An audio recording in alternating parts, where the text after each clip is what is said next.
Bonjour à toutes et à tous. Je vous présente aujourd'hui le nouveau Léon Genius imprimé 3D.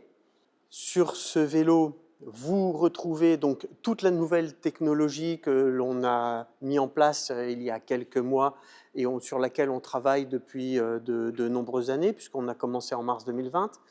Donc sur ce vélo, vous allez retrouver tous les manchons imprimés 3D, donc la douille de direction, toute la partie jonction tube de selle et tube supérieur, qui est d'ailleurs le seul endroit où vous retrouverez une soudure sur ce vélo, puisqu'en fait le tube de selle doit passer dans le tube supérieur, donc on ne pouvait pas l'imprimer. La boîte de pédalier, les coquilles de pattes de dérailleur, donc toutes ces parties-là sont imprimées. Sur ces parties imprimées viennent s'adjoindre des tubes que nous soudons ici, à tous ces points-là. Et une fois que la soudure est passée, nous polissons le cadre pour avoir un rendu complètement lisse. L'avantage principal, c'est que vous allez avoir un vélo avec une intégration parfaite sur tous nos vélos. Sur ce Genius, on peut le voir, il ne sera proposé qu'en intégration totale systématiquement. Il n'y a pas possibilité d'avoir ce vélo en routage externe. Donc, il est complètement conçu pour le passage interne, que ce soit en groupe mécanique, en groupe électrique type DI2 et en groupe électrique AXS, bien entendu. Ce vélo est un prototype, ce n'est pas la version définitive. Vous avez donc le tube de selle intégral avec un support ISP qui est là aussi prototype. Il aura un aspect qui sera exactement le même que les tubes de vélo poly. Et il existera avec deux reculs différents, c'est-à-dire 0 offset ou 10 mm d'offset, ce qui permettra d'ajuster la position très précisément, notamment pour une question de hauteur de vélo. On n'a pas forcément le même recul de selle.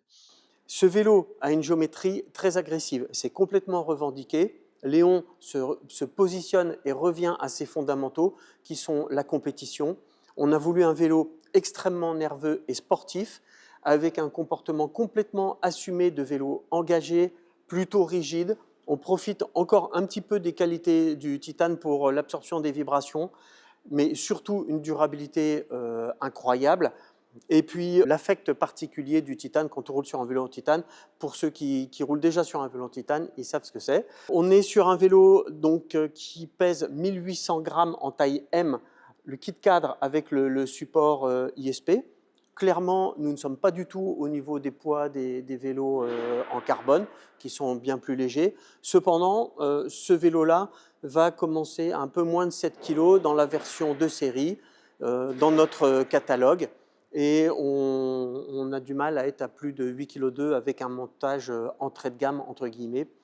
Et cette particularité de nos vélos que vous retrouverez systématiquement avec une forte antéversion du bassin, c'est-à-dire un tube de selle relativement relevé, très peu de déport de selle. Nous avons été les premiers il y a 5 ou 6 ans à proposer des vélos systématiquement sans déport de selle, et donc qui permet de basculer le bassin en avant, jumelé avec des manivelles plutôt courtes.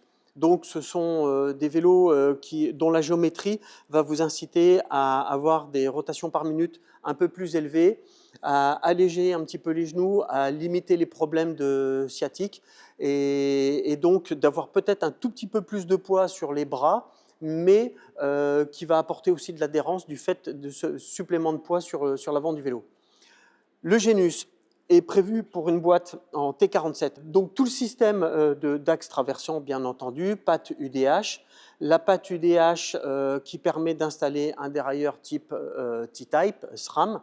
En l'occurrence, là, il est monté en Shimano. Et donc, sur l'intégralité de la construction, vous avez un vélo donc, qui est poli, qui n'existera que dans cette finition polie brillante, avec les logos qui sont microbillés à différents endroits, plus des gravures qui sont dissimulées un peu partout sur le cadre, que l'on trouve sur les coquilles de pattes de dérailleur au niveau de la personnalisation, derrière le pédalier, à l'intérieur des bases, sur la partie imprimée derrière le tube de selle, la douille de direction sous le tube diagonal. Il y a bien entendu 3 porte-bidons sur le vélo, un en dessous, 2 dans le cadre. Et ce vélo, encore une fois, est un prototype. Il va donc y avoir quelques modifications, notamment la suppression du collier de dérailleur à l'avant. Vous aurez 2 trous qui seront sur le tube de selle avec une patte de dérailleur amovible, puisque ce vélo va être conçu et optimisé pour le mono et le double plateau, ce qui permettra d'avoir un vélo absolument pur, une ligne absolument pure, notamment en supprimant ce collier de selle. En monoplateau, vous aurez juste 2 orifices que vous boucherez par des vis. Et voilà. Donc, au niveau de la géométrie, je le répète, c'est un vélo très agressif avec des bases très courtes et des angles très sportifs, très assumés.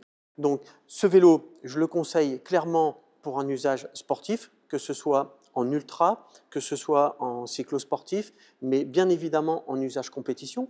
D'ailleurs, on va le voir en Coupe du Monde cette année.